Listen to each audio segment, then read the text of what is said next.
A seguir, Raio X. Oferecimento Consórcio Grampal. Reconstruindo cidades, retomando vidas.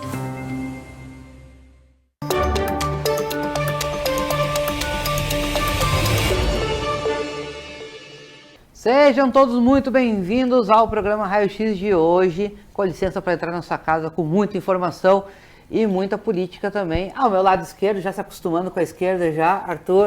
E aí, Arthur? Deixou aqui, né, cara? Mas à direita de quem tá no nosso vídeo, viu? Só sempre um pouco. Eu acho que é isso, eu sou meio desorientado com esse negócio. Já é surdo, você é desorientado ainda? É. Como é que tu tá? Eu tô ótimo, e tu tá bem? Tudo bonito, com as camisas da Armani. Né? Tô ficando bonito. Todo rico, né, cara? É isso aí. Muito bem, vamos receber de novo ele, que é o dono da TV. É isso aí.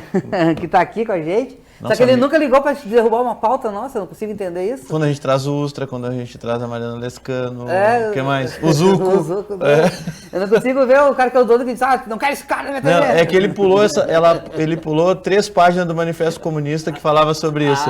Ó. Seja bem-vindo, deputado Paulo Pimenta. Ô pessoal, em primeiro lugar, uma alegria poder estar com vocês aqui mais uma vez. Sucesso cada vez maior, né? E ter oportunidade. Quando eu venho aqui, a repercussão depois de tudo que a gente conversa aí é enorme, né? Então eu gosto muito de estar aqui com vocês e acompanho sempre que eu posso. E fico muito feliz, né? Muito feliz de ver porque realmente vocês estão aí cada dia mais forte e fazendo acontecer. Isso que importa, né? É fazer a diferença e eu tenho muito orgulho, assim, do trabalho de vocês. Falando em força, nosso sinal já está em Bento Gonçalves. Ah, legal, vamos pegar. Estamos em Bento Gonçalves, Farroupilha e Garibaldi. Garibaldi. O sinal entrou essa semana, né? Então é uma semana especial pra gente. Já podemos ter patrocinador de vinho, champanhe e suco de uva. Não, e ali tem uns gringos fortes ali pra... Você vai chegar junto, né? Eu tenho uma pergunta para arrancar com o Pimenta. Pode. A última vez que o senhor esteve no programa, o seu comentário sobre o GPS bombou. Nossa. Né? E até fiz ele vir no estado no outro dia. Né? Tu viu que na outra, eu falei que o senador, se não tivesse GPS, não sabia sair do aeroporto. Na outra semana ele veio no Rio Grande do Sul, foi até Santa Maria. Ó. Foi até Santa Maria. E eu ia perguntar... só pegar o Leonel Brizola e ir embora. E aí eu tenho uma pergunta para o senhor. O general Mourão, o senador Mourão, ele lhe chamou para algum debate? Seja numa live no Instagram? Mas ele não respondeu no nosso e-mail? Não respondeu meu e-mail. Não, nunca me chamou. Mas ele desafiou você para o debate. Mas eu aceitei. E ele fugiu. Mas vocês é que tem que marcar. Não, a pergunta era se nunca chamou o senhor nunca. E tal. Eu para te falar bem a verdade, poucas vezes eu estive com o general na vida. Porque como ele não vem muito no Rio Grande do Sul, eu praticamente não enxergo ele. Lá no Senado também eu não vejo muito. Então eu não... É que ele tem um curso de camuflagem. Daí, pode ser isso. Todo milico tem um curso de camuflagem, né? Guerra da selva. É. Né? Aí desaparece assim no meio da fumaça da selva. Pode ser isso. Eu queria o senhor um resumo do que está acontecendo na CPMI do INSS lá. Se já descobrimos alguma coisa, não descobrimos nada, ou vai terminar como quase só CPI? Não, esse negócio é muito grave, viu, gente? Muito grave. É um roubo bilionário que aconteceu. E é uma quadrilha muito bem organizada, muito bem articulada, envolve servidores do INSS e envolve um conjunto de entidades fantasmas. O que aconteceu? A partir de 2019, né, governo Bolsonaro, eles começaram a conceder autorização para entidades que não tinham associados nem associados para poder fazer desconto de aposentados e aposentadas. E depois de conceder esses certificados de autorização, houve um grande vazamento de informações de aposentados e aposentadas. Então, as pessoas começaram a ter desconto dos seus contra-cheques sem nunca ter autorizado. Sabe quantos aposentados e aposentadas, gente, estavam sendo roubados? 7.600.000 aposentados e aposentadas. E é tudo troquinho que saía, né? R$30 de um, 40 do outro, 50 do outro. Só que isso aí criou uma situação que é o seguinte: tem um conjunto de pessoas todos eles jovens, entre 35 e 40 anos, que nunca trabalharam, que são presidentes de associações de aposentados, e todos eles têm Ferrari, Lamborghini, iate, helicóptero, avião, Rolex, não, muito dinheiro. Não é dinheiro, é muito dinheiro. Que é o que eu apelidei dos Golden Boys, né? Os Golden Boys do INSS. Mas as investigações estão avançando muito, né? Por quê? Porque nós já conseguimos, assim, mapear muita coisa. Agora, o que falta é como que essa gente conseguiu entrar para dentro do governo. Como é que esses caras foram para dentro da estrutura do Estado? Eu não acredito que essa gente roubaria tudo que roubou sem ter um suporte político, né? E tem um mentorzinho também. Claro, né? Então tem o cérebro dessa história. Mas nós já conseguimos identificar muita coisa, e o mais importante, que foi uma decisão do presidente Lula, né?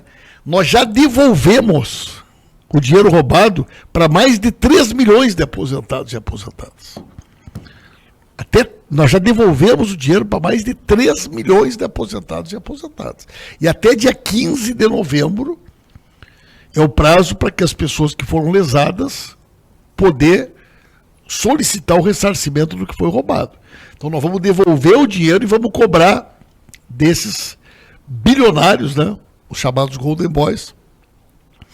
Então eu acho que é um trabalho bem interessante assim, que está sendo feito. Essa grana? Essa era a minha pergunta, porque a oposição e quem critica o governo fala que o dinheiro que está sendo devolvido é dinheiro de todo mundo, nosso, né? Dinheiro do governo, imposto, tal. Como que vocês pretendem, ou como o senhor é do governo, como o senhor pretende cobrar isso? Quais são os meios? E também para aquelas coisas não acontecerem o seguinte, caiu no esquecimento e ninguém ressarciu. O que acontece? Veja bem, em primeiro lugar, a justiça é lenta. Então, se nós fosse esperar primeiro concluir o processo judicial, então, tipo agora, semana passada, numa operação, foram apreendidos 29 carros de luxo. Carrão. De um cara, carrão. Isso tudo vai a leilão, isso tudo vai ser vendido. Esse dinheiro vai ser ressarcido, né, para o cofre do Tesouro. Nós temos mais de 2.400 já bloqueados, de contas bancárias, de veículos, de imóveis. Mas o presidente Lula tomou uma decisão que eu acho correta, falando, vamos pagar os aposentados, e depois esse dinheiro vai ser ressarcido para o INSS. Não teria sentido nós esperar anos para depois devolver o dinheiro para os aposentados e aposentadas. Então nós decidimos, vamos devolver o dinheiro. Nós já devolvemos o dinheiro para mais de 3 milhões de aposentados e aposentadas. Isso deu mais de 2 bilhões de reais. Né? Então, e nós vamos cobrar dessa turma, né? Tem muita coisa apreendida, tem imóveis apreendidos, muito dinheiro em conta. E é uma coisa assim, gente, que chega é quase inacreditável. É uma gurizada. Né? Esses dias foi um lá, tal de Fernando Cavalcante, o cara tinha 23 carrões de luxo, Ferrari, o cara tinha uma cópia de uma McLaren, réplica do Ayrton Senna, tinha 10 motos de luxo, tinha uma coleção de Rolex, e o cara tem uma coleção de quadros do Di Cavalcante. Nem ele sabe quanto que ele tem.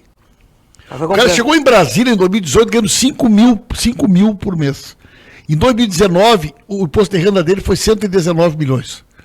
Imposto de renda. 119 milhões no primeiro ano do cara em Brasília. Ele chegou em 40. Chegou em 2018, ele trabalhava na Assembleia Legislativa do São Paulo, ganhava 5 mil por mês. Aí ele foi para Brasília, num esquema desses que eles montaram. No primeiro ano, o imposto de renda dele foi 119 milhões. Né? Então, esse que nós ouvimos na semana passada, o tal de... vou me lembrar agora o nome dele, Felipe Macedo Nunes, ele movimentou na quebra do sigilo dele 2.360 milhões. 2 bilhões 360 milhões. Eu nem sei o que dá pra fazer com isso. Então foi muito dinheiro. Foi muito dinheiro roubado. E nós vamos pegar os caras. Tem dinheiro fora do Brasil? Muito. Porque a gente tá falando de dinheiro só... A gente tá falando desses bi... Esse Felipe Macedo Nunes foi o cara que depositou dinheiro na conta do Onyx, na conta de campanha do Onyx. Esse dos 2.360. Quem concedeu autorização para eles de descontar foi a época que o Onyx estava de ministro da Previdência. Né? O Onyx vai ser ouvido dia 6. E ele vai? Vai, já confirmou. O Onyx vai ser ouvido dia 6 de novembro. Né? Já está convocado. Não tem de não ele vai. Se ele não vai, a polícia busca. Tem a... Convocação. Convocação. É convocação, não é convite. E aonde dá para se não mostrar que isso também não é um fato político sendo criado em cima do Onyx, e se é um fato mesmo de que foi um tempo que ele era ministro? Porque agora começam as narrativas de dizer, não, isso é coisa política. Tudo isso aí é uma grande disputa de narrativas, com certeza, né? Então, por exemplo, eles falam, o irmão do Lula, que é o que a oposição gosta muito de dizer. O irmão do Lula é um camarada que tem 84 anos.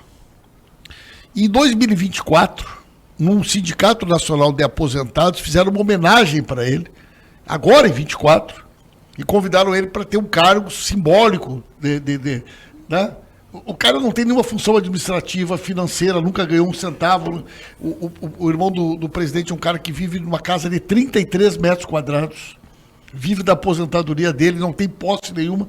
Aí eles falam, porque o irmão do Lula... Não tem nada de irmão do Lula, absolutamente nada, nunca foi investigado pela Polícia Federal por nada, não é suspeito de nada. Né? Agora, o Onyx é o seguinte, o depósito foi feito na conta oficial da campanha dele. Na campanha para governador. Ele doou em 2022. O cara doou, antes de sair, ele concedeu o ACT, né? Chama-se, né? Esse termo que autoriza o desconto, que a gente chama de ACT, né? E aí depois ele depositou. Então tem a situação dele é mais delicada porque está lá no relatório da Polícia Federal. O dinheiro foi depositado na conta dele, né? Acho que o senhor deu voz de prisão esses dias para um camarada lá, né? O que nós pedimos agora? A gente pediu a apreensão dos passaportes, porque isso é muito importante, né? Porque como esses caras acumularam muito dinheiro e muita coisa, e pedimos a prisão de 6 desses que a gente chama dos Golden Boys, que é esse time que ganhou essas autorizações em 22. E é muito interessante, gente, porque eles nunca trabalharam na vida. O cara nunca plantou um pé de café, nunca teve uma loja, não tem nada. Nunca foi no McDonald's. E da noite pro dia o cara virou bilionário. Para ter uma ideia, esses caras pagaram a festa da virada que teve no Allianz Parque. Sabe aquela festa que teve no final do ano? Uhum. No estádio de Palmeiras? Eles doaram para um pastor a festa da virada de presente. Né? Eles que pagaram a festa, os artistas, tudo, a festa da virada no Allianz Parque. Né? Não estou aqui levantando nenhuma suspeição, depois já vou dizer que eu estou falando do pastor. Não, é claro, porque, porque o pastor nem tem como saber. Daqui a pouco não tem essa vem, né? E é uma igreja forte, uma igreja grande, mas eles doaram para a igreja a festa da virada, né? Do Allianz Parque. Tem o último do INSS. Claro. Eu acho que um depoente que deu muita repercussão, por causa pela posição dele, foi o advogado Nelson Williams. Nelson Williams. Né? E o senhor estava lá no depoimento do Nelson Williams, o que tem, porque eu procurei e não consegui achar e entender o que o Nelson Williams estava fazendo lá. O Nelson Williams é o considerado o maior escritório de advocacia do Brasil hoje. Ele tem 1.850 advogados vinculados ao escritório dele no Brasil inteiro. Ele é o... Né? 1.850, né? Então, é um cara também que hoje é considerado o maior escritório do Brasil. E o que ocorre? Esse esquema, eles precisavam, de alguma maneira, tirar o dinheiro de dentro das entidades. Né? Porque tu arrecada dos aposentados, aí tu tem lá uma entidade X, Associação dos Aposentados. O dinheiro cai lá dentro. Como é que tu tira o dinheiro de lá? Então eles precisavam criar contratos de prestação de serviço, né, para justificar pagamentos. E boa parte dessas entidades fez esses contratos de prestação de serviço, de um serviço que, em tese, nunca foi prestado, com o escritório do Nelson Williams. Né? Então o Nelson Williams, ele acabou recebendo grande parte desse recurso das entidades. E a investigação da Polícia Federal, a suspeita da Polícia Federal, então, que o escritório era utilizado para lavagem de dinheiro. Agora, esse Nelson Williams é muito grande, assim, a coisa, né, que envolve o Nelson Williams. O relatório do Banco Central dessa semana ficou pronto e tem uma coisa muito, muito estranha que vai ser objeto da investigação na próxima semana, porque o que eles observaram? Que grande parte do dinheiro depositado nas contas dos escritórios do Nelson Williams, que são bilhões de reais, são de pequenos valores localizados em agências lotéricas, em fintechs, nos morros e nas comunidades controladas pela milícia do Rio de Janeiro. Então, uma quantidade enorme de pequenos depósitos em dinheiro vivo, feito, que aí o caminho contrário, o dinheiro entra para esquentar e sair de novo, né? Então é um esquema grande, assim, eu estou muito envolvido nesse processo, e a nossa prioridade ali é o quê? Primeiro, chegar nos mandantes, né? Segundo, garantir que o dinheiro seja devolvido para os aposentados e para as aposentadas, né? Então todas as segundas e quintas-feiras tem CPI, né? E o bicho tá pegando lá, né? Pega. Eu tô lembrando que o ex-deputado, ministro Onix, ele, durante uma campanha, ele recebeu uma doação e ele falou que se comprovasse, ele renunciaria ao mandato. Comprovado, ele não renunciou ao mandato. Ele se desculpou na época e devolveu o Sérgio Moro, que era o juiz, né? E na época ele foi para a Band, inclusive, lembra? Foi perdoado. O André Machado, acho que conseguiu o furo de reportagem, e ele foi lá e se acusou, disse, eu recebi. Mas ele tinha dito, se eu receber, eu recuso o mandato. E eles provaram. Mas assim, o Onix, ele vai ter oportunidade de se defender, né? É um depoimento que está marcado para o dia 6 de novembro. Né? Interessante de acompanhar, né? Eu queria perguntar, antes de nós entrar na pauta estadual aqui no Rio Grande do Sul, eu queria perguntar para o senhor, a Zambelli agora, a Justiça da Itália deu parecer favorável para ela ser extraditada para o Brasil. Como é que o senhor vê isso? Tchê, em primeiro lugar, eu acho que a questão do direito aí, tem detalhes aí que eu não conheço muito da situação dela, cidadania dela, mas eu acho que o normal é que ela seja extraditada para cá, né? O que me indigna nessa história da Carla Zambelli, e a mesma coisa do Eduardo Bolsonaro, que eu não sei se as pessoas sabem sobre isso, o Eduardo Bolsonaro está 8 meses morando nos Estados Unidos. Tramando contra o Brasil. Tá? Ele recebe salário de deputado, o gabinete dele continua funcionando normal, todos os funcionários continuam nomeados, inclusive a verba mensal para o funcionamento do gabinete ele recebe normalmente. Então, durante esses 8 meses em que ele está nos Estados Unidos, sem aparecer na Câmara, ele continua recebendo salário de deputado, ele continua tendo todos os funcionários do gabinete nomeados, mesmo ele morando nos Estados Unidos, e a verba mensal para o funcionamento do gabinete ele recebe normalmente.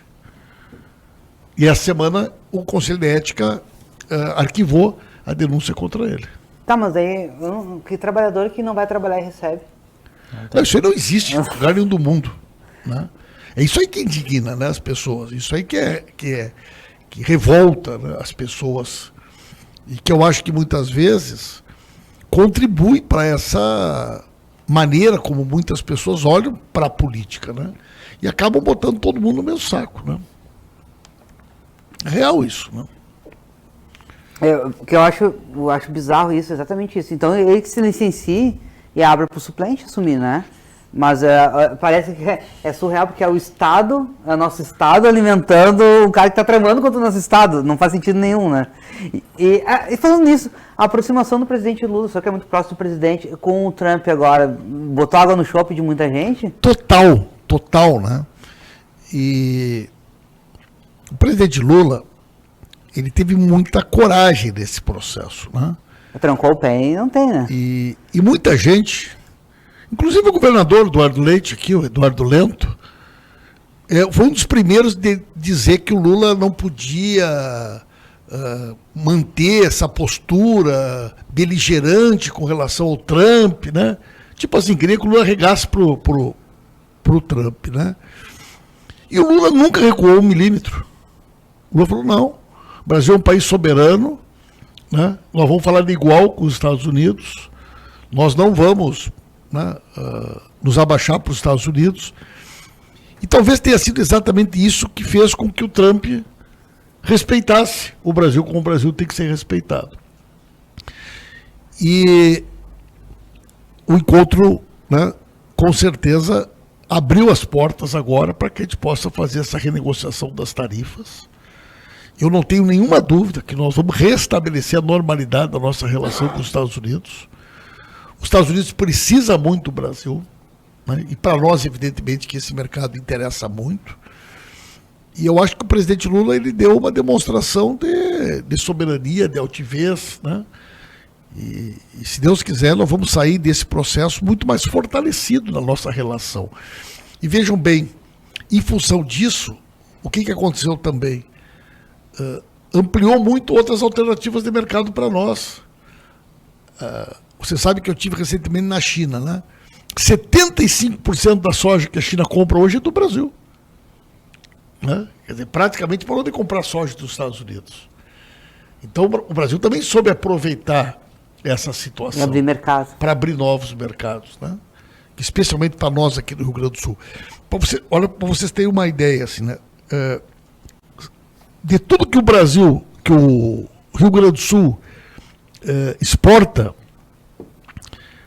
tudo que o Rio Grande do Sul exporta para os Estados Unidos, 1% é produto industrializado.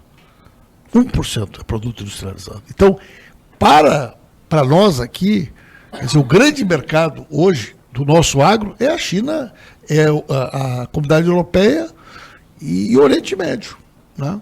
Então, o industrializado é o que já é o produto pronto. Manufaturado. Pronto para consumo. O produto pronto para consumo, que ele acaba sendo mais caro, porque geralmente se é 1%, 99% é matéria-prima, que aí tu vende a mais barato para eles industrializarem e daqui a pouco voltar para nós mais caro, né? Perfeitamente, né? E é isso, Gustavo, mais. Dentro do estado aqui e da questão de profissões, como a gente vai começar a pegar o sinal na serra, né? Claro. Já tô, o senhor tem um projeto de lei de regulamentação da profissão do enólogo em 2023. O que esse projeto impactou na vida das pessoas, de quem trabalha com isso? E como ele chegou, se o senhor lembra da demanda, da demanda desse projeto? Porque às vezes a gente fala assim sobre a regulamentação das profissões e tem gente que critica, né? Eu acho importante, porque a gente vê aí, já teve falsa psicóloga... Esse projeto eu construí na época eu era deputado e o Zambiase senador. Esse projeto nós construímos juntos, eu e o Sérgio Zambiase. Semana, inclusive, falei com ele há pouquinhos dias, né? E o que acontece? O vinho brasileiro tinha muita dificuldade de poder disputar no mercado internacional, principalmente com o vinho chileno e o vinho argentino, né? Historicamente, o vinho chileno e o vinho argentino sempre foram vinhos com um volume de produção de vinhos de qualidade muito superior a nós. E uma das coisas que sempre foi importante foi a gente poder melhorar a qualidade da produção daquilo que a gente faz, mas principalmente poder atestar. E para você poder atestar a qualidade do produto, você tem que ter um profissional habilitado para que esse atestado, digamos, seja reconhecido. Então tu vai exportar um vinho para os Estados Unidos. Quem é que atestou? Né? Foi o Arthur. Qual é a formação do Arthur? Né? O Arthur é jornalista. Não, mais ou menos que nem eu, atestar uma coisa. Então, sala de sapato. Exatamente. Então, o profissional em enologia, ele é aquele cara que o carimbo dele, não, profissional fulano de tal, que acompanhou a elaboração e tudo mais. E junto com esse projeto, nós criamos também uma série de outras iniciativas que foram muito importantes. Então, hoje, por exemplo, em qualquer embaixada do Brasil no mundo é vendido vinho nacional e espumante nacional, que é praticamente da Serra Gaúcha. Não existia isso. Tu chegava em qualquer lugar do mundo numa embaixada, vendia vinho estrangeiro. Nas recepções do presidente da República, sempre é oferecido vinho nacional e espumante nacional.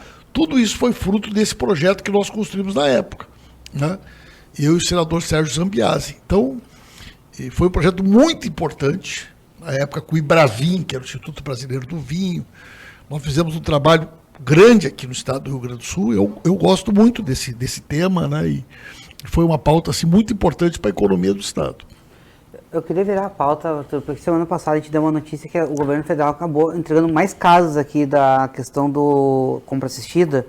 E como é que tá? Porque a enchente já passou, e as pessoas estão normalizando essa questão, mas tem muita gente ainda que está esperando. Olha só, sexta-feira agora, dia 31, sexta, às 11 da manhã, eu estou organizando uma agenda lá em Brasília, com o presidente Lula, e deve ter aí, talvez 40 ou 50 prefeitos aqui do Rio Grande do Sul, sobre a reconstrução. E nós vamos fazer uma série de entregas, nós vamos autorizar, né, o início da construção de novos empreendimentos, e nós vamos entregar a chave do compra assistida número 7.500. Tá?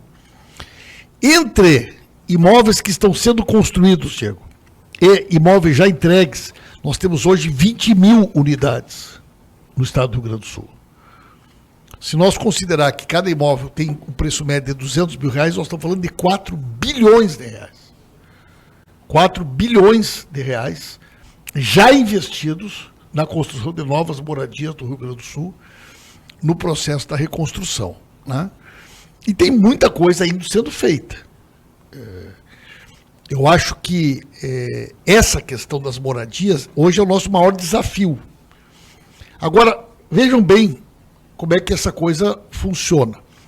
Quando eu era ministro da Reconstrução, eu fui atrás para ver como é que tinha sido uma enchente que tinha tido em Itajaí, uma enchente que teve em Blumenau, enchente que teve lá em Teresópolis. 2 anos e meio, em média, levou para aquelas pessoas receberem em casa. 2 anos e meio. E aí, eu tinha tido uma experiência lá em Santa Maria, nós fizemos uma obra grande lá em Santa Maria, chamada Travessia Urbana de Santa Maria, e na época a gente precisava fazer a remoção de algumas famílias. E aí, eu criei um programa lá em Santa Maria chamado Compra Assistida.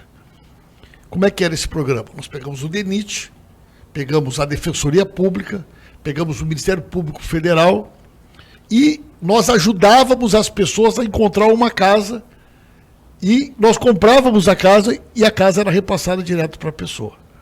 Isso nós chamamos lá de compra assistida, foi um sucesso. Quando chegou aqui na reconstrução, eu falei, vamos fazer o compra assistida. A Caixa Federal nunca tinha ouvido falar em compra assistida. O Ministério das Cidades falou, não, isso aí não existe, é impossível. Eu falei, como que é impossível? Você já fez. Se nós vamos gastar 200 mil para o cara construir uma casa, isso vai levar 2 anos para entregar. Se o camarada tem uma casa pronta por menos de 2 mil, por que ele não compra dele e entrega direto para a pessoa? E fomenta o mercado também, né? Ah, mas não dá, porque não sei o quê, burocracia. Eu falei, não, nós vamos fazer. Começamos a empurrar. Levou quase 6 meses para nós conseguir convencer a burocracia da Caixa e do Ministério das Cidades. 7.500 famílias aqui no Rio Grande do Sul hoje já estão morando nas casas do compra assistida. E sabe o que isso significou? Que essas famílias que venderam, ou compraram outro imóvel, ou reformaram, o compra assistida é o maior sucesso. E agora, sabe o que aconteceu? O compra assistida virou um programa nacional.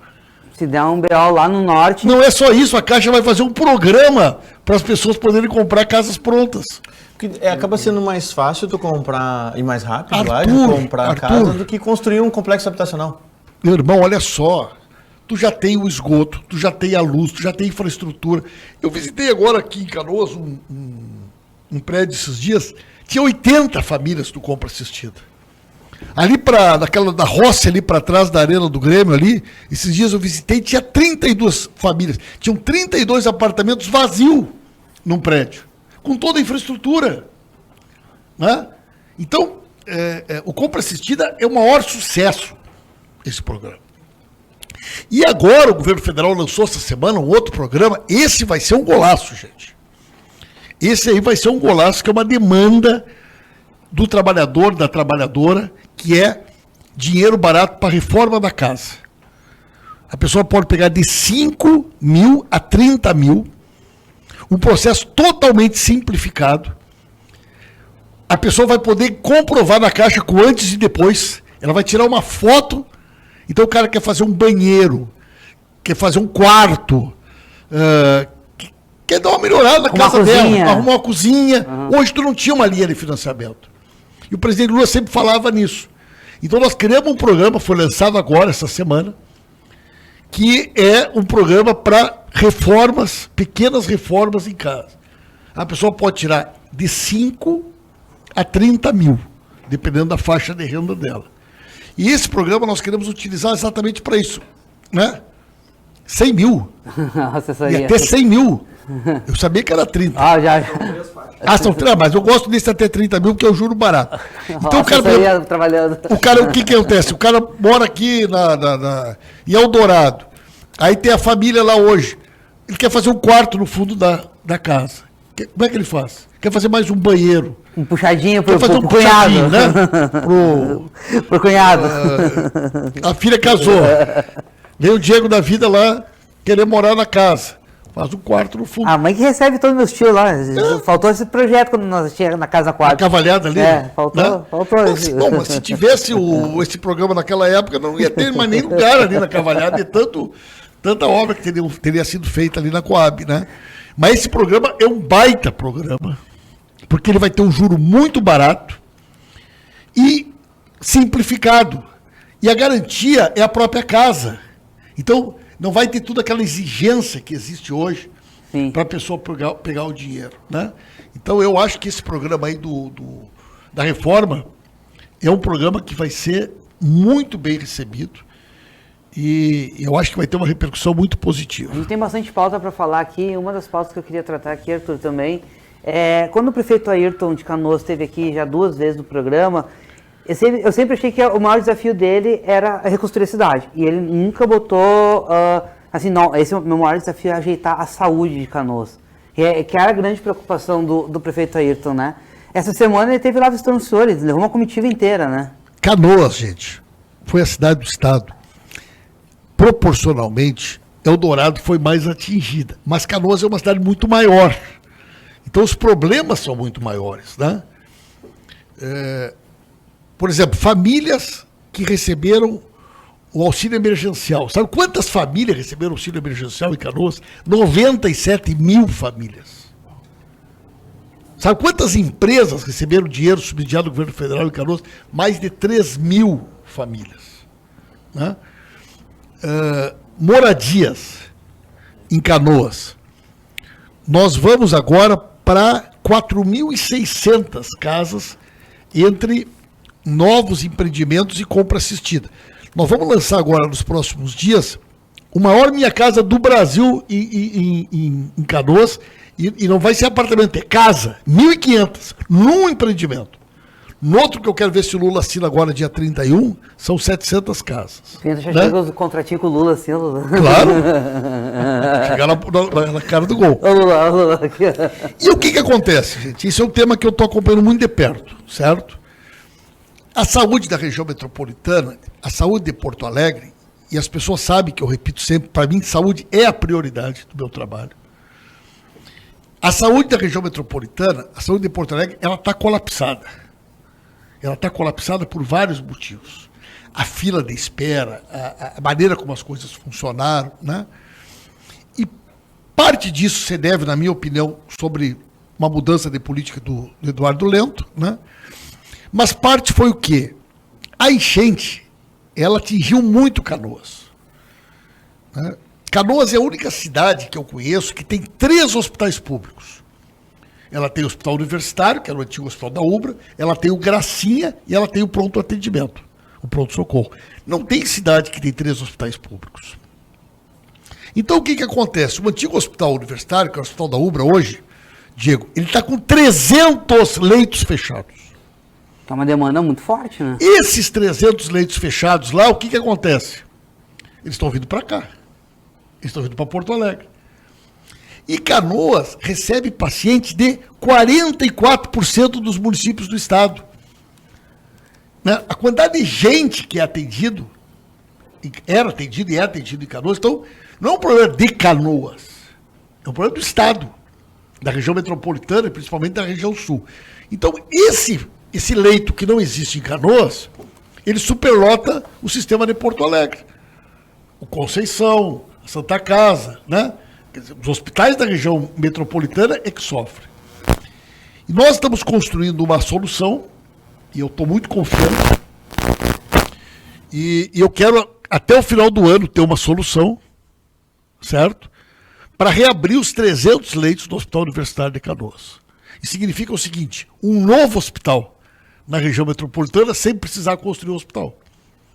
Tu imagina se eu fosse construir um hospital, quanto tempo eu ia levar? No mínimo 6 anos. Né? O custo, eu tenho 300 leitos fechados em Canoas, pronto para funcionar. Então nós estamos construindo uma engenharia administrativa, o Barrichello está ajudando a fazer o desenho, os técnicos do Conceição. O Barrichello é o presidente do Conceição. Presidente do Conceição, a parte técnica. E nós queremos botar, né, uma qualidade na gestão e queremos transformar esse hospital numa grande referência de atendimento especializado. O que é isso? Esse programa que o presidente chama do Mais Especialista. Porque qual é o grande problema hoje da saúde, principalmente na região metropolitana de Porto Alegre? Tu vai no médico e o médico te dá a primeira consulta e ele te encaminha para o especialista ou ele te pede um exame. E a hora que ele te manda para o especialista, meu irmão, aí começa a saga. Esses dias eu estava visitando um hospital aqui em Porto Alegre, de noite, que eu gosto de ir visitar os hospitais e as UPAs aqui. E aí tinha um camarada fazendo uma cirurgia num tornozelo. Uma cirurgia complexa. E eu conversando com as pessoas me diziam, olha, coisa boa, que agora nós temos o 3º turno para reduzir a fila e tal, papapá.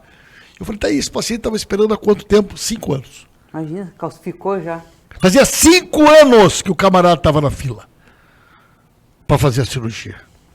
Né? Delamar está aqui ó, comigo, que é lá de São Gabriel. Eu estava em São Gabriel, num posto de gasolina, almoçando, estava o secretário da saúde, uma senhora veio falar comigo, falou, olha, meu marido, queria falar com o senhor, porque meu marido está na fila para fazer uma cirurgia de hérnia de disco, não sei o que, papapá, ele está na fila. E eu perguntei para o secretário de saúde, é verdade? Não, é verdade. Qual é a previsão? 4 anos. 4 anos, por quê? Porque eles têm o número X de consultas que eles tinham direito de mandar para Porto Alegre por semana, pela fila. Não é possível, gente. Não é possível que um cidadão, uma cidadã vai ficar 4, 5 anos esperando uma cirurgia de joelho, de tornozelo, hérnia de disco, catarata. O cara acaba pagando, gente. O cara vende o que tem. Então, hoje, o grande desafio que nós temos é esse desafio de diminuir o tempo de espera da fila. Não é possível que a pessoa que tenha dinheiro, o filho faz a cirurgia em 1 semana, e o trabalhador e trabalhadora que não tem dinheiro, o filho leva 5 anos para fazer uma cirurgia. Não é possível. Então, essa questão do Hospital de Canoas, ele vai ser um hospital para reduzir fila. Então, nós vamos investir pesado ali, com equipamento. Vamos botar ali o programa do governo federal. E da onde sai esse recurso? Ministério da Saúde. Ministério da Saúde. Ministério da Saúde. Ministério da Saúde. Né? A Prefeitura participa também. E o governo do Estado vai ter que participar também, porque a gestão hospitalar é do governo do Estado, né? É bom a gente lembrar sempre. O município cuida da atenção básica, quem deveria cuidar da atenção hospitalar é o governo do Estado. Diga-se de passagem, o Estado do Rio Grande do Sul é um dos estados que menos gasta em saúde especializada. Né? É o Estado do Rio Grande do Sul. Dentro disso, aí vamos para o campo político, já que o Diego fez uma pergunta técnica da saúde. Vamos fazer o seguinte, o prefeito Ayrton é um prefeito do PL, né? E o senhor é um deputado federal, foi um ministro do governo Lula, um cara combativo da direita. Como é que o senhor consegue fazer essa conexão, essa construção política sem botar... Porque o senhor tem a pecha de ser o brigão do PT. Como é que o senhor faz... encontrão lá, vamos estar na mesa. Como é que o senhor consegue fazer essa construção política tirando a ideologia da frente? Porque para mim é essa... Eu brigo mesmo, eu brigo pelo Rio Grande. Eu brigo contra a injustiça, eu brigo e não abro mão, né, de brigar pelas coisas que eu acho certo? Então essa é uma característica minha que eu não vou mudar. Segundo, eu nunca perguntei para o prefeito o partido dele. Eu nem sei o partido da maioria dos prefeitos. Agora eu fui, semana passada, recebi uma homenagem lá em Canudos do Vale, eu fui aqui no Vale do Taquari. Se tu me perguntar qual é o partido do prefeito, eu não sei o partido. Nunca perguntei. Não pergunto. Né? E jamais permitir que essa questão interferisse, principalmente agora nesse trabalho da reconstrução. Então, aparece um e outro, de vez em quando, o prefeito é do partido tal. Eu ia usar uma expressão aqui, não vou, né? Mas o que eu vou fazer, né? Paciência, eu não dou bola para isso aí. Eu acho que isso... Canoas precisa muito. Hoje é uma das cidades que mais precisa. E da mesma forma que eu ajudava o Jairo. Eu fui deputado de Santa Maria com prefeito de tudo que é partido. Tudo que é partido. Eu nunca mudei o meu jeito de trabalhar em Santa Maria por conta dessa questão. É que faz muito sentido o que o Arthur está falando, por causa que o seu nome é um nome muito forte, o senhor é o mais votado do PT no Estado. Quando o senhor estava de ministro, teve um prefeito, que eu não lembro de onde, tentou fazer política em cima do seu nome. Farroupilha. Né? Foi condenado com o negócio do Alexandre de Moraes. Do Alexandre de Moraes. Lembra que ele falou que era para botar na guilhotina? Ele falou na guilhotina. Aqui é para o Alexandre de Moraes. Entende? Então, essa questão mesmo, assim, eu vejo que a sua relação com o prefeito Ayrton é muito boa, porque ele, por mais que ele seja do PL, ele fez um vídeo ele exaltando na rede social dele, né? Falando que teve ali. Tinha 18 vereadores de todos os partidos junto lá em Brasília, né? E tem muitas outras coisas. Só o UBS, nós temos que reconstruir 16 em Canoas. Sabe o que é isso?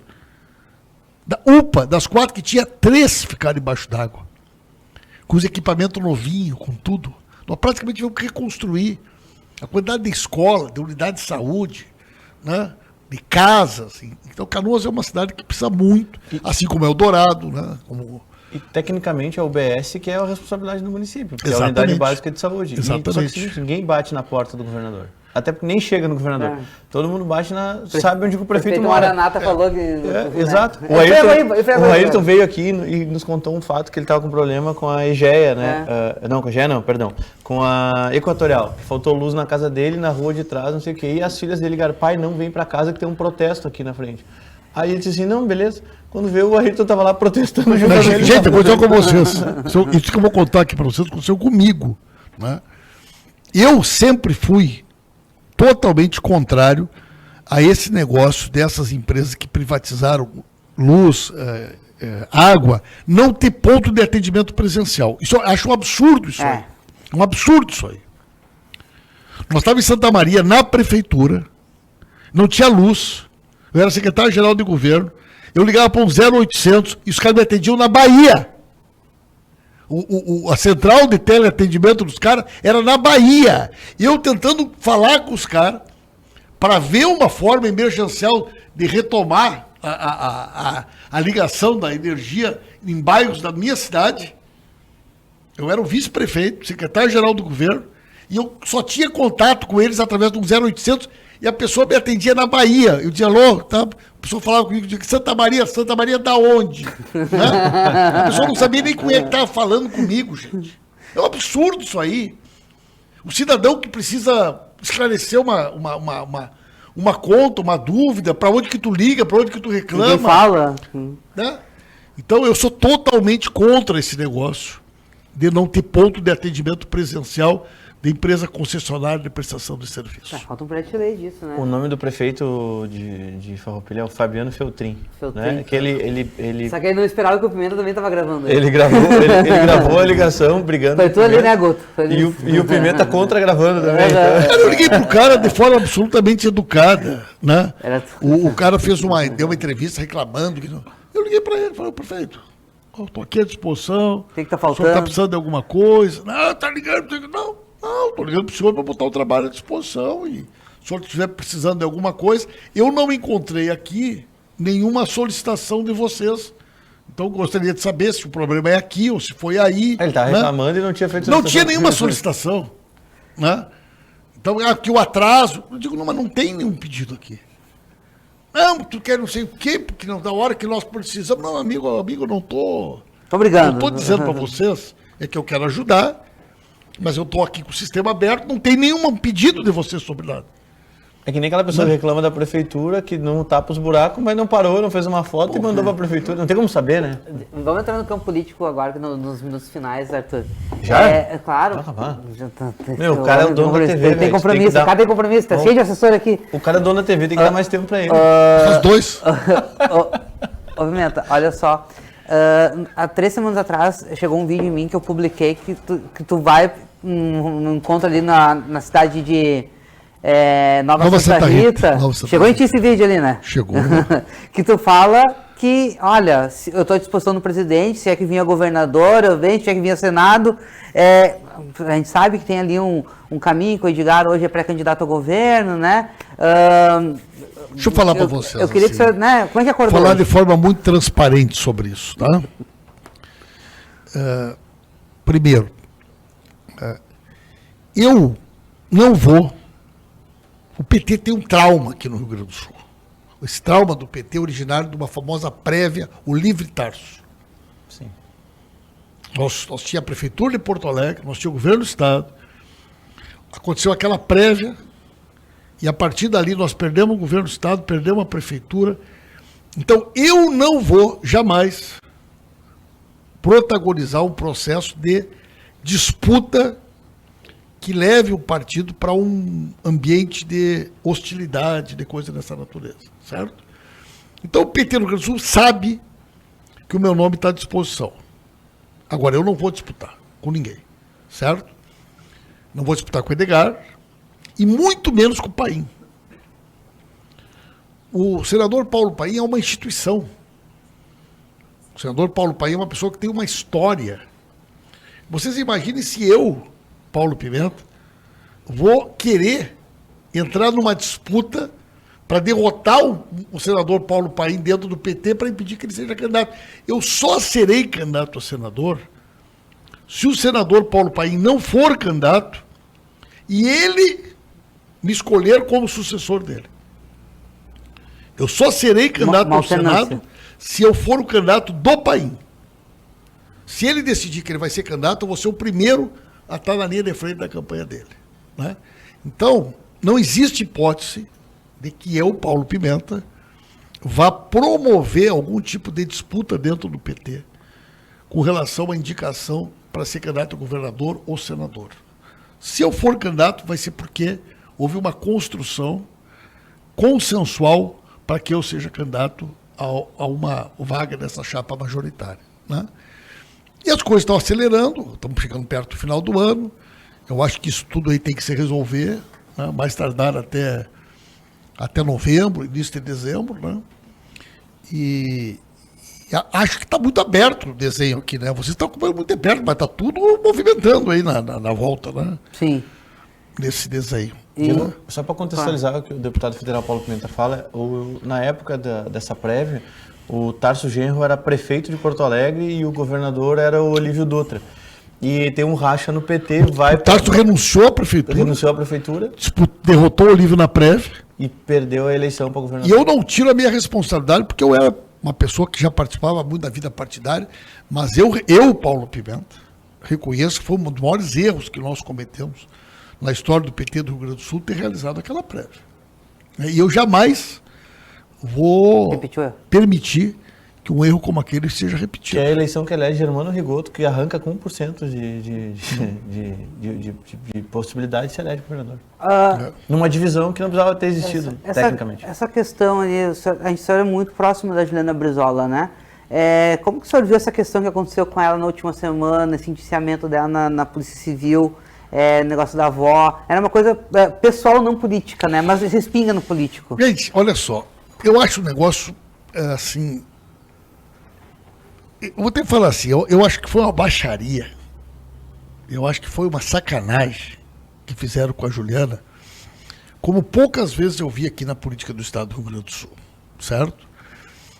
Porque, vejam bem, em primeiro lugar, nós estamos falando de uma questão que envolve uma disputa familiar, do direito civil, de uma questão patrimonial, que eu, inclusive, nem tenho todos os elementos dessa história. Eu acho que pouca gente tem. Né? Pelo que eu sei, a Juliana tem a guarda, não se chama guarda, né? A cura, tutela, né? Curadoria. Essa senhora, uma senhora que criou ela, que ela cuida há muitos anos. Aí apareceu esse tio, que conseguiu uma liminar, durante 30 dias assumiu a tutela dessa senhora e gerou toda essa situação. Né? Agora, veja bem, um inquérito não tem contraditório. Na fase de inquérito não tem direito de defesa.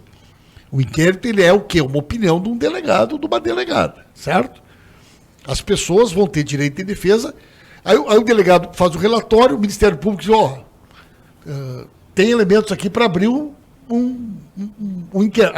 Aí que tu vai ter que defender. Sim, porque não tem um contraditório. Não tem contraditório. Então, o que tem ali é um relato de uma delegada, né, sobre um assunto.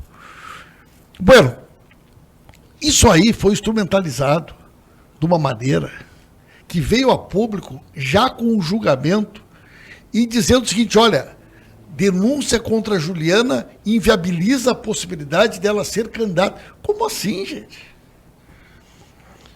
Se nós botar um pente fino aí e olhar, o fulano de tal deve não sei quantos, o outro deve não sei o que lá, quanta coisa da vida privada das pessoas que nunca foram utilizadas e para fazer um juízo moral, criando um enorme constrangimento. Eu não tenho dúvida de que isso foi uma ação orquestrada para tentar atingir a credibilidade e, de alguma forma, constranger a Juliana pela liderança que ela tem tido já aí na questão das pesquisas. Né? O meu candidato a governador é o Edgar. Né? Agora, nem por isso eu vou me prestar para esse jogo sujo, desonesto, que foi feito aqui no estado do Rio Grande do Sul. E eu tive a oportunidade de dizer para a Juliana, eu disse para a Juliana, ninguém mais do que o teu avô sofreu isso. Se tu pensar tudo que falaram já, aliás, Getúlio, Jango, Brizola, né, são pessoas que se forjaram na política enfrentando difamação, calúnia, acusação de todo tipo. E qual foi uma grande característica do Brizola? Ele nunca se curvou. E olha que o Brizola enfrentava a Rede Globo na época que a Rede Globo era a Rede Globo. Eu ia falar isso, e não tinha uma alternativa de voz, né? Que tem aquele histórico de pedido de direito de resposta, que, se eu não me engano, no Jornal Nacional, que o Cid Moreira faz. Eu espero que ela possa ter, né, a tranquilidade, o equilíbrio necessário para não permitir que um jogo sujo, sacana, como esse, desestabilize ela. Né? E eu falo isso para vocês porque eu sou acostumado, gente.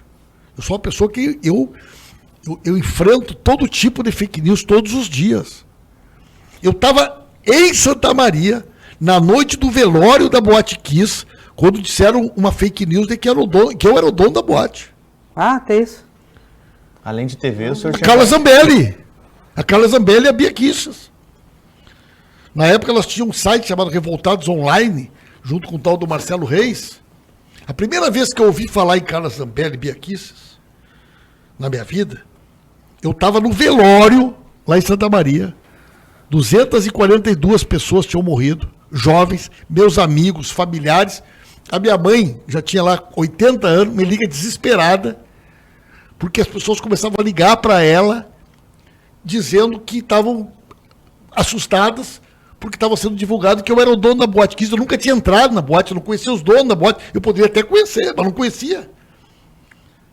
E aquilo se espalhou pelo Brasil. Essa gente poderia ter me destruído.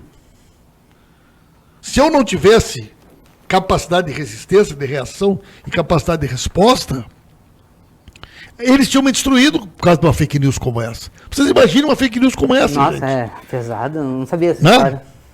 E eu consegui enfrentar. Por quê?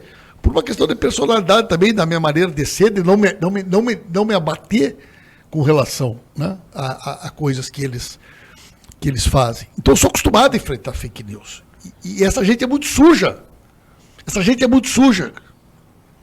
Né? Essa semana na CPI, tinha uma senhora do Paraná chamada Thaís Hoffmann. Thaís Hoffmann. Para depor. Aí fizeram a primeira pergunta, a advogada dela disse: a minha cliente não vai responder nenhuma pergunta. Aí perguntavam, não sei o que ela falava: me reserva o direito de permanecer em silêncio. Me reserva o direito de permanecer em silêncio. Aí o cara fez uma pergunta para ela: a senhora é parente da ministra Gleice Hoffmann? E ela disse: me reserva o direito de permanecer em silêncio. Um minuto depois, estava espalhado no Brasil: depoente não nega que é parente de Gleice Hoffmann. Tu acredita num negócio desse? Tu acredita numa sujeira como essa? Então eu espero que a Juliana tenha força e equilíbrio, né? E quero falar uma última coisa aqui para vocês, viu, Clércio? Que é o seguinte: o presidente Lula é uma pessoa simples, uma pessoa espontânea, e que nem qualquer um de nós aqui, o presidente acerta e o presidente erra. E o presidente estava agora, lá do outro lado do mundo, com um fuso horário de 12 horas. Eu sei o que é um fuso horário de 12 horas de diferença. E numa entrevista, ele fez uma frase muito mal construída, onde ele disse que o traficante era vítima dos usuários. Uma frase enrolada, né? Mas que qualquer pessoa sabe que, na realidade, ele estava tentando falar uma coisa e o jeito que ele falou deu margem para que fosse feita uma interpretação maldosa. Logo em seguida, o presidente fez uma nota dizendo: gente, eu errei. Eu me expressei mal. O jeito que eu falei, né, deu margem para distorcerem o objetivo do que eu queria dizer. Eu sou uma pessoa que sempre combati droga, crime organizado, e peço desculpas por ter errado. Humilde, gente. Quando é o presidente da República que erra e vem aqui e diz: olha, gente, infelizmente... Errei, né? É que o que não fez perdeu a eleição, né? Agora, vem cá, gente. É verdade. Se tu pegar um cara aí da extrema-direita e se aproveitar dessa frase do Lula para tentar tirar uma casquinha, ainda vá. Agora, o Eduardo Lento, gente, Eduardo Leite, governador do estado, fazer um vídeo atacando o Lula, dizendo que o Lula tinha feito uma frase que dava margem para uma interpretação de condescendência, questão do crime organizado. Pelo amor de Deus, gente. Pelo amor de Deus, o cara é governador do estado. Ele sabe que o Lula não pensa isso. Ele sabe que o Lula se expressou de uma forma inadequada. Um camarada, na posição dele, em primeiro lugar, tinha que ter respeito, que ele não tem. Em segundo lugar, ele tinha que esperar. Não deu tempo, ou nem quis ler a nota do presidente Lula. O presidente Lula já tinha feito uma nota explicando. Então eu fiquei muito incomodado, gente. Fiquei muito incomodado. Eu acho que isso não é uma forma correta. O Eduardo Leite gosta de fazer isso, gosta de lacrar em cima de tudo.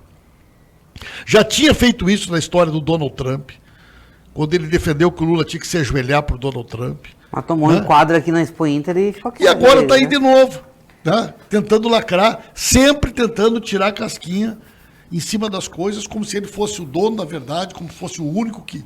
Então eu não gosto desse tipo de coisa, sabe? Eu acho que é soberba, né?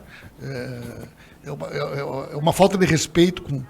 Até mesmo pela história do Lula, pela trajetória do Lula, pela simplicidade que ele é, e que sempre trata o Eduardo Leite com o maior respeito, com a maior consideração.